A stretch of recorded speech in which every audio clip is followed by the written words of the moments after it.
नमस्कार दोस्तों, स्वागत है आपका हमारे YouTube चैनल एजुकेशन टाइम में। तो कल तक हमने उत्तर का विशाल मैदान और पूर्वांचल की पहाड़ियों के बारे में पढ़ा था। आज अपने चैप्टर को आगे बढ़ाते हुए अपन भारत के प्रायद्वीपीय पठार की बात करते हैं। ठीक है, भारत का प्रायद्वीपीय पठार उत्तर में अरावली, पूरब में शिलांग या मेघालय का पठार और दक्षिण में कन्याकुमारी तक सीमित है। ठीक है, तो एक एक करके अपन इनके बारे में जानकारी लेते हैं। पहले बात करते हैं अपन उत्तर में। तो प्रायद्वीपीय पठार का उत्तरी भाग अरावली और मालवा के पठार, जो आपको गोला सा दिख रहा है, यह है मालवा का पठार। इनका ढाल उत्तर की ओर है, मतलब प्रायद्वीपीय पठार का उत्तरी भाग का ढाल उत्तर की ओर है। इसी कारण यहां से निकलने वाली बनास, चंबल और बेतवा नदी का ढाल उत्तर की ओर है। मतलब ये नदियां यहां से निकलकर, मतलब मालवा के पठार और अरावली पर्वत से निकलकर उत्तर में बहने वाली गंगा यमुना से जाकर मिल जाती हैं। ठीक है, तो अब बात करते हैं आगे। अब है अरावली पर्वत। अरावली पर्वत भारत के राजस्थान राज्य में स्थित है तथा इसकी लंबाई दिल्ली से लेकर अहमदाबाद तक है। ठीक है, गुजरात के अहमदाबाद तक। इस पर्वत की सर्वोच्च चोटी माउंट आबू पर स्थित गुरु शिखर है। ठीक है, तथा यहां से कौन सी नदी निकलती है? इसके पूरब से, अरावली के पूरब से अपनी बनास नदी निकलती है। ठीक है, अब बात करते हैं अपन मालवा के पठार की। मालवा का पठार अरावली पर्वत के जस्ट दक्षिण में स्थित है। ठीक है, तथा यह बहुत ऊंचा क्षेत्र है, लेकिन ऊपर की साइड यह समतल क्षेत्र है। मालवा के पठार से अपनी दो नदियां निकलती हैं। कौन कौन सी हैं? जैसे चंबल, बेतवा। अच्छा, यहां से एक नदी और निकलती है जिसका नाम है अपना काली सिंध। यह नदी मालवा के पठार से निकलती है, काली सिंध। ठीक है, यह चंबल की सहायक नदी है। और अब बात करते हैं अपन विंध्य पर्वत श्रेणी की। विंध्य पर्वत श्रेणी मालवा के पठार के दक्षिण में स्थित है। ठीक है, विंध्य पर्वत श्रेणी मालवा पठार के दक्षिण में स्थित है। इसके जस्ट नीचे अपनी सतपुड़ा की पहाड़ियां। ठीक है, विंध्य पर्वत श्रेणी और सतपुड़ा की पहाड़ियों के बीच में भ्रंश घाटी स्थित है। इस भ्रंश घाटी में अपनी नर्मदा नदी बहती है। ठीक है, नर्मदा नदी महादेव की पहाड़ियों से निकलती है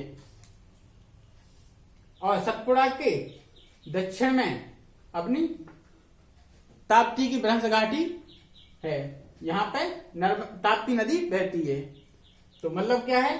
सतपुड़ा के उत्तर में नर्मदा की भ्रंश घाटी और सतपुड़ा के दक्षिण में ताप्ती की भ्रंश घाटी स्थित है। ठीक है, अच्छा, प्रायद्वीपीय पठार का जो नीचे का दक्षिणी हिस्सा है, इस पठार का ढाल अपना पूरब की ओर है, लेकिन जो अपना ये भ्रंश घाटी का क्षेत्र है, इस घाटी का ढाल अपना पश्चिम की ओर है। इसी कारण नर्मदा और ताप्ती पूरब की ओर ना बहकर पश्चिम की ओर बहती हैं। ठीक है, अब आते हैं अपन छोटा नागपुर के पठार पे। छोटा नागपुर के पठार या रांची का पठार, यह एक ही क्षेत्र स्थित है। ठीक है, यहां से अपनी दो नदियां निकलती हैं। पहली अपनी दामोदर और दूसरी है अपनी स्वर्णरेखा नदी। दामोदर नदी छोटा नागपुर के पठार से निकलकर हुगली नदी तक भ्रंश घाटी में प्रभावित होती है। मतलब भारत में कितनी नदियां भ्रंश घाटी में प्रभावित होती हैं? नर्मदा, ताप्ती और दामोदर, ये तीन नदियां अपनी भ्रंश घाटी में प्रभावित होती हैं। अब बात करते हैं अपन मेघालय के पठार की। ठीक है, तो मेघालय का पठार अपना भारत के पूरब में स्थित है। ठीक है, मेघालय के पठार को ये अपन शिलांग का पठार कहते हैं। ठीक है, यहाँ पे अपनी गारो, खासी और जयंतिया पहाड़ियां स्थित हैं। यहाँ पर विश्व में सबसे ज्यादा वर्षा होती है। ठीक है, मेघालय के पठार पर यहाँ का क्षेत्र सबसे ज्यादा हरा भरा है। मेघालय का पठार प्रायद्वीपीय पठार का ही हिस्सा है। इसके अंदर जो गैप आपको दिख रहा है, ये बहुत वैसा, इस गैप का नाम राजमहल गैप कहलाता है। यहाँ पर राजमहल की पहाड़ियां स्थित हैं अपनी। ठीक है, अब अपन एक एक करके, अभी अपन ने जितना भी समझा है इसको एक एक करके पढ़ते हैं। तो पहला क्या था अपना? पहला था अरावली पर्वत। अरावली पर्वत यह एक अवशिष्ट पर्वत है। यह विश्व की प्राचीनतम मोड़दार पर्वतों में से एक है। अरावली की लंबाई अपनी कितनी है? 1100 किलोमीटर। ठीक है, अरावली की लंबाई कितनी है? 1100 किलोमीटर। यह दिल्ली से अहमदाबाद तक स्थित है। यह मालवा के पठार से उत्तर पश्चिम में स्थित है तथा इसकी सर्वोच्च शिखर कौन सा है? गुरु शिखर। अरावली का सर्वोच्च शिखर कौन सा है? गुरु शिखर। अब बात करते हैं अपन मालवा के पठार की। यह पठार नर्मदा एवं ताप्ती नदियों एवं विंध्य पर्वत श्रेणी के उत्तर पश्चिम में फैला है। ठीक है, जैसे नर्मदा और ताप्ती के उत्तर पश्चिम में फैला है। ठीक है, इसकी लंबाई है 800 किलोमीटर। विंध्य पर्वत श्रेणी की लंबाई कितनी है? 800 किलोमीटर। तथा यह ग्रेनाइट जैसी कठोर चट्टानों से बना हुआ है। इसका निर्माण लावा निक्षेप से हुआ है। ठीक है, लावा निक्षेप मतलब प्राचीन काल में यहाँ पे ज्वालामुखी जो लावा आता था उसकी परत पे परत चढ़ती जाती थी, इस वजह से इसका निर्माण हुआ है। अब बात करते हैं अपन विंध्य पर्वत श्रेणी। इसकी लंबाई है 1200 किलोमीटर। जो विंध्य पर्वत श्रेणी अपनी ये है बीच में, इसकी लंबाई कितनी अपनी? 1200 किलोमीटर। विंध्य पर्वत श्रेणी की लंबाई है 1200 किलोमीटर। इस श्रृंखला का भारी अपरदन हो चुका है। मतलब नदियों के द्वारा इस श्रृंखला को बहुत ही अपरदन हुआ है। इसकी औसतन ऊंचाई 500 से 700 मीटर है। इसके पश्चिमी भाग पर लावा है परंतु पूर्वी भाग पर लावा नहीं है। मतलब इसके पश्चिमी भाग पर लावा, क्योंकि यह मालवा के पठार से जैसे सटा हुआ क्षेत्र है, इस वजह से इसके पश्चिमी भाग पर लावा है लेकिन पूर्वी भाग पर लावा नहीं है। ठीक है, इसके पश्चिम में भारनेर श्रेणी तथा पूरब में कैमूर पर्वत श्रेणियां स्थित है। मतलब पश्चिम में भारनेर की श्रेणियां तथा पूरब में कैमूर श्रेणी स्थित है। अब बात करते हैं अपन सतपुड़ा की। सतपुड़ा विंध्य पर्वत श्रेणी के दक्षिण में स्थित है। ठीक है, तथा यह नर्मदा और ताप्ती की भ्रंश घाटियों के मध्य में स्थित है। ठीक है, सतपुड़ा पर्वत श्रेणी और ये भ्रंश घाटी का ढाल पश्चिम की ओर है। ठीक है, बल्कि जो पठार है प्रायद्वीपीय पठार, उसका पूरा ढाल पूरब की ओर है। मतलब इसका ढाल पश्चिम की ओर है और इसका ढाल पूरब की ओर। इसी कारण से नर्मदा और ताप्ती हमेशा विपरीत नदियां कहलाती हैं। मतलब पूर्व वाहिनी पश्चिम वाहिनी नदियां कहलाती हैं। ठीक है, अब बात करते हैं अपन छोटा नागपुर के पठार की। छोटा नागपुर का पठार, छोटा नागपुर यह उत्तर पूर्वी सीमावर्त पठार है। मतलब उत्तर पूर्वी सीमावर्त पठार है। ठीक है, सीमा बनाता है। उत्तर पूर्वी सीमावर्त पठार है। पार्श्वनाथ की पहाड़ियां इस पर स्थित हैं। छोटा नागपुर के पठार पर कौन सी पहाड़ियां स्थित हैं? पार्श्वनाथ की पहाड़ियां, ये रही पार्श्वनाथ की पहाड़ियां छोटा नागपुर के पठार पर स्थित है। इसमें बहने वाली प्रमुख नदियां कौन सी थी अपनी? दामोदर और स्वर्णरेखा। ठीक है, अच्छा यहीं से अपनी महानदी भी निकलती है। छोटा नागपुर या रांची के पठार से अपनी महानदी भी निकलती है। यह खनिज पदार्थ की दृष्टि से सर्वाधिक धनी क्षेत्र है। यहाँ पर सबसे ज्यादा खनिज पदार्थ पाए जाते हैं अपने। ठीक है, इस क्षेत्र के अंतर्गत। तो अब बात करते हैं अपन मेघालय के पठार की। मेघालय का पठार पूरब में है। इस पठार को अपन शिलांग का पठार भी कहते हैं। यह छोटा नागपुर पठार का समकालीन है। मतलब जिस टाइम का छोटा नागपुर पठार है उसी टाइम का मेघालय पठार है अपना। यह अत्यंत कटा पिटा व वनों से भरा क्षेत्र है। मतलब यहाँ पे सबसे ज्यादा अपरदन हुआ है और सबसे ज्यादा वन वगैरह यही पाए जाते हैं, क्योंकि यहाँ पे सबसे ज्यादा बारिश वर्षा होती है। ठीक है, इसमें अपनी गारो, खासी, जयंतिया एवं मिकिर पहाड़ियां सम्मिलित हैं। इसकी प्रमुख नदी दुधनई व केसनई है। मतलब मेघालय के पठार में अपनी नदियां कौन सी हैं? दुधनई और केसनई। ठीक है, इसका सर्वोच्च शिखर नोकरेक शिखर है, जिसकी ऊंचाई कितनी है? 1412 मीटर। ठीक है, सर्वोच्च शिखर कौन सा है? नोकरेक शिखर। वही कहां पर है? मेघालय के पठार में स्थित है। ठीक है, तो अब बात करते हैं अपन पूर्वी घाट पर्वत की। पूर्वी घाट पर्वत कहां पर है अपना? पूर्वी घाट पर्वत ये पूरब में जो अपना घाट है इसको कहते हैं अपन पूर्वी घाट पर्वत। ये पर्वत पूर्वी समुद्र के तटीय मैदान के समांतर महानदी से लेकर नीलगिरी पर्वत तक, मतलब महानदी अपनी यहां से निकली थी, तो महानदी से लेकर नीलगिरी पर्वत श्रेणी ये पूरी कहलाती है। ठीक है, ये आपको ये दिख रहा है, ये नीलगिरी है। नीलगिरी पर्वत का पूरा क्षेत्र ये पूर्वी घाट पर्वत कहलाता है। ठीक है, इसकी लंबाई 1800 किलोमीटर है। पूर्वी घाट पर्वत की लंबाई कितनी है अपनी? 1800 किलोमीटर। पूर्वी घाट पर्वत की लंबाई 1800 किलोमीटर। यह अवशिष्ट पर्वत है।